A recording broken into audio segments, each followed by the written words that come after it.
God keeps me here like this, to stumble a little. Oh, the best dancers know what grace every stumble contains. What's up, it's Dawn, the Self-Esteem Queen. Yeah, I kind of been missing in action. I'm trying, y'all. I'm trying. I don't always feel like I have like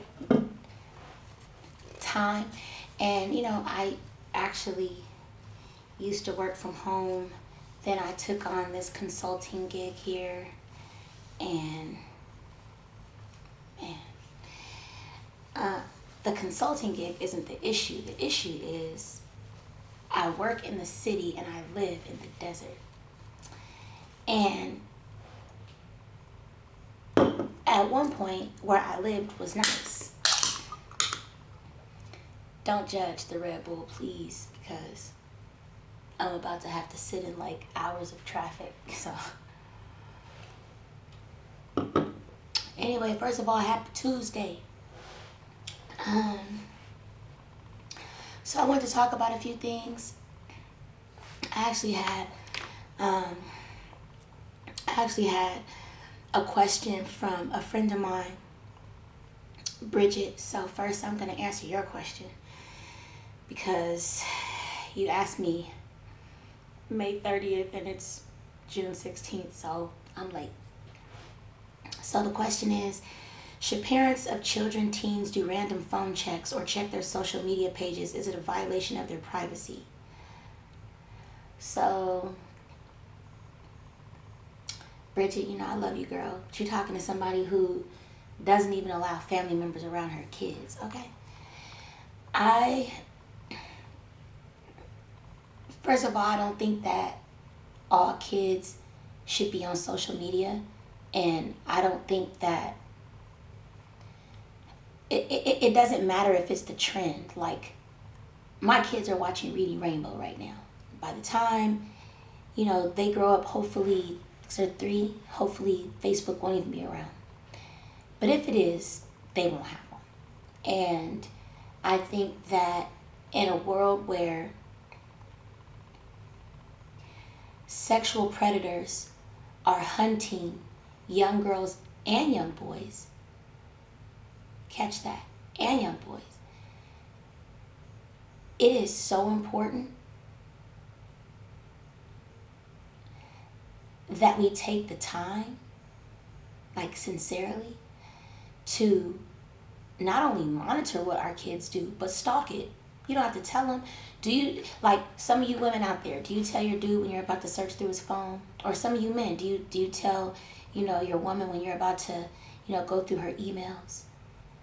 Like, I understand that you should have a certain level of trust for your children, but remember, as teenagers, you are probably habitual liars too. And likely your teenager may be entering a phase of not telling the whole truth. This is the time that you need to be monitoring them closely. And maybe it's not to say, well, why are you doing so? Maybe it's to see how they'll handle a situation.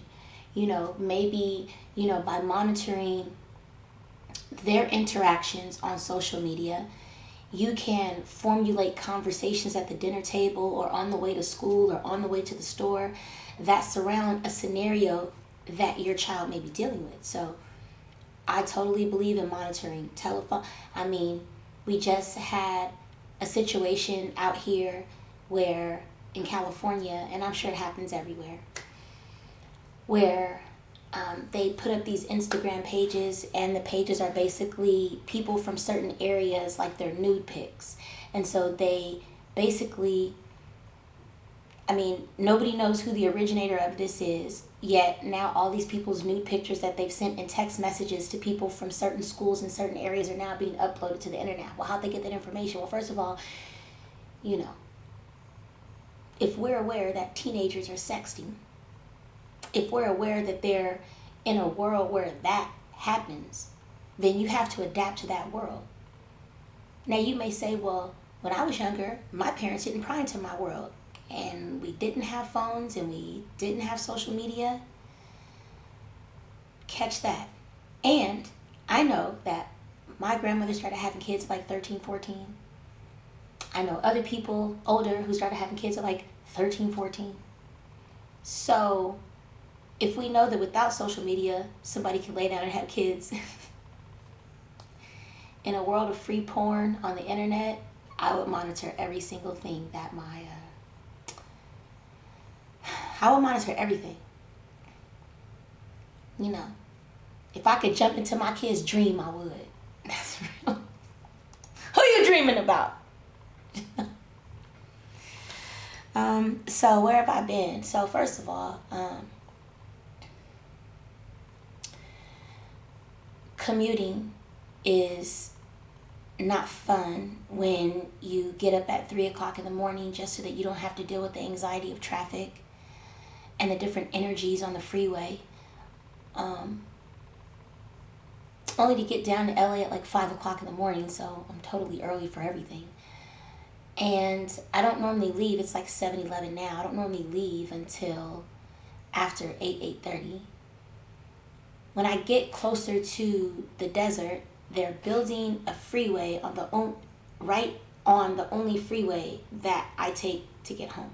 So basically what that means for me is I may miss all of the like local city traffic and all of like the Inland Empire traffic, but when I get to the desert, it's like rush hour all night because they reduce it down to one lane and one bypass lane that is like, so here's traffic coming this way and here's the bypass lane, right? So just imagine how scary that is. In the dark with no lights, like there's like no lights on the freeway that I go home on because it's in the desert. And did I mention that it's an intrastate? And so it's basically full of trucks all the time. So I witness a lot of fatality accidents. I witness a lot of accidents, period. Bad accidents. Accidents that I just missed. Accidents that literally happened right in front of me. I drive the hours of drunk drivers. And so I have to always be alert and I get very little sleep. And some would say, well, why don't you stay in LA for the week? Because I have kids. And I give a fuck about my kids. Excuse my language. And I'm not lazy. That's basically what I'm not lazy. And I'm going to do what I need to do to make sure that my mom never has to go step her foot in anybody's office ever again. I'm going to make sure that all of my bills are paid. All of my mom's bills are paid. My children are taken care of. My dogs are taken care of. My cars are taken care of. And right now, this is what I have to do. So as a result, I have adult acne. Get into it. Oh my God. So can you see it?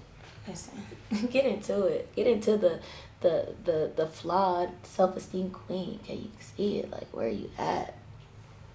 So, and I have some over here too.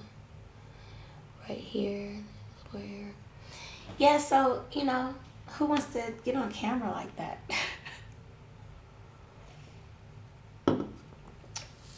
I mean, I know you guys are used to me like talking about my flaws and stuff, but it's not actually comfortable.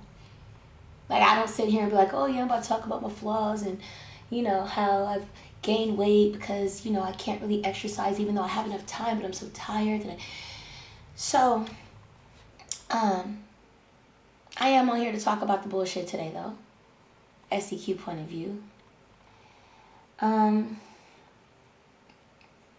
So for the people that know, like my story or, whatever, I had like what I thought was a cool childhood raised in the Bay Area until my life was sort of shattered apart by a divorce. And my mom remarried this man who basically moved us from Northern California back to Southern California. And my mom had a business and she shut down her business on the promises of this guy who basically moved us back and then belittled my mom in front of me. I watched my mom go from a very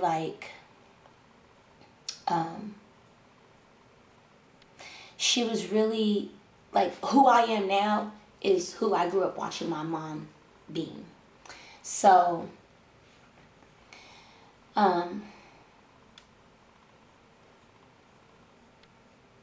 it was just all bad for me. It her getting with this man changed my life forever. Shortly thereafter, me and my mom parted ways because that marriage didn't last long, and he basically took everything, depleted my mom of everything, and she didn't have anything left to give me. And I remember watching this man. He had me and my little brother in the car because my sister had like run away or something, and he was like hunting her down with a gun. With me and my brother in the car and my mom. And little things like that. And so when they got divorced, I didn't really have contact with him until I stopped having contact with my mom. But every time, so he would have contact with me at that point. And he would basically talk shit about my mom every time I came around. So when I became an adult, one day I told him, like, I'm not good with you. Like, every time I see you talking shit about my mom, that's still my mom, So eventually we parted ways and we haven't talked since. So, first of all,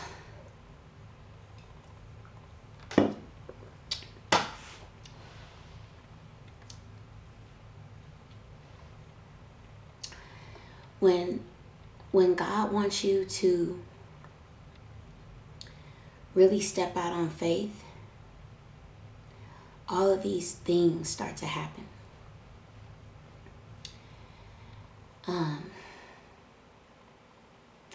I've been really emotional for the last several months. And for the last 2 months, I've been in therapy, trying to reconcile the things that I've been through in my teenage and early adulthood life. So during that reconciliation, a part of it is, really reconciling with my mom and forgiving my mom for what I felt was basically abandoning me at a very young age. I am working through it, and a part of me working through it was that I wanted to have a conversation with somebody who I felt put us in this situation, my mother and I, to whereas there's a strain. We love each other, but there's a strain. And there's a person that is the catalyst of that strain.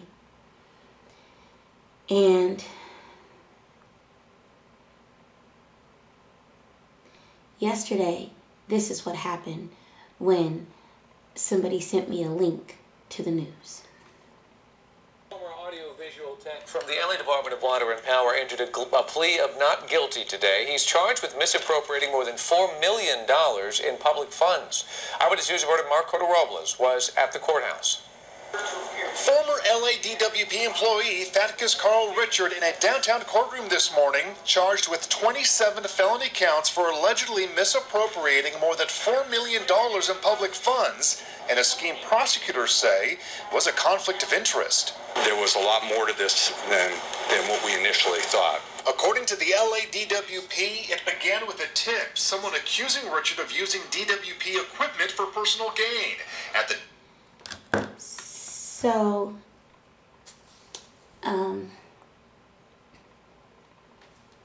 this person made my mom's life a living hell 22 years ago. And 22 years later, my mom and I are still trying to reconcile what this person single-handedly came into my family and destroyed. I don't find any pleasure in what he's going through. But if you just keep going to sleep and waking up, the dark will always come to light. And that's why I tell people, tell the truth. Even if it'll hurt somebody's feelings, even if you think somebody will get upset, tell the truth. Because the truth will set you free. And one thing that I know for sure is that you can't continue to play this game with God where, you're going to church, doing works in the church, talking about God all the time, But the life that you live away from the church and away from the public is a life that's purely demonic. So I forgave him years ago. But this is just yet another reminder that the dark always comes to light. Same thing with the Rachel person. Now, I'm not going to get too political and overanalyze this woman who, you know, I don't know what kind of black people are in Spokane. I know that my first college roommate was from Spokane. She didn't like black people. And that was a whole other situation. But I don't know too many people that are black that live in Spokane, Washington. What I will say is that they obviously let one pass by, because in all the pictures that I see, that woman looks white to me. She does not look mixed. She does not look Creole. My mama's Creole, so I know what Creole is and I know what it looks like. She looked white. She talks white. And yes, I do believe that there's a certain swag about how black people talk. I believe that. Nonetheless, I live my life seeking, saying, and living the truth. I go out of my way to teach other people to do the same. And these are just mere examples. I mean, Chris Brown having a baby while he's supposed to be in love with this girl. You know, Rihanna somewhere just smiling like I dodged that bullet. You can't continue to live a life like maybe your favorite celebrities or some of your friends that you think are not suffering the consequences of living a life that's not godlike. You know, you have to forgive people for the wrong they do to you. You have to forgive yourself for the wrong you do to people. And it's really important to really live your life with integrity. You know, which is what a lot of people haven't been doing. And so I won't say that I've been jaded, but I haven't really had a lot to talk about because I just feel sort of jaded. You know, I feel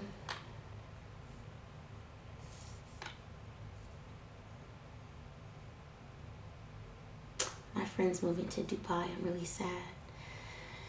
But I have to see her tomorrow. Okay, so I mean, my heart hurts for people who are living in an emotional purgatory. My heart hurts for people who feel like they have to lie. My heart hurts for people who don't realize that they're being used by the enemy to attack somebody else or, you know, even to hurt themselves. I mean, the enemy will use you to hurt your own self. These are things that I just want people to take into consideration, you know, because we live a life where habitually lying to fit in is the social norm. And, you know, saying that we're friends with somebody when we're really not friends with that person, social norm. And I've just grown tired of that. You know, the rat race that is Southern California, I've grown tired of that. I've been tired of that for a long time, and I've stayed, you know, because my grandparents are here. But I'm ready for something new. I don't want to raise my kids around here. And for those of you who may not follow me on social media, last 2 Fridays ago, some guy tried to rob me in front of my house as I was getting out of the car. Okay? And not only did he try to enter my car once, but twice in 2 different areas that I drove. It's time to go. And I now have like slight anxiety when I have to leave the house at 3:30 in the morning because I leave in the dark and I come home in the dark and the person tried to rob me in the dark. So just overcoming that anxiety, and not wanting to get my family hurt, my mom hurt, my kids hurt. It's a lot. And I don't want to bring that energy on videos. So, I have like a slew of other questions that I'm supposed to be answering, but that is not going to happen today. Because it's taken me an hour to just do this 9 minutes and like 20 something seconds that I'm going to have to reduce down. See this acne, get into it. That's a mole, that's not acne. That's a mole. It's a beauty mark surrounded by acne. But I'm working on myself. And yes, I do drink water. This is filled with water. I eat good. Grapefruit. That's grapefruit. Not so good, but When I appeal to God to speak to me, I'm feeling just as small and alone as you might be. But this is when, for no particular reason at all, I begin to shine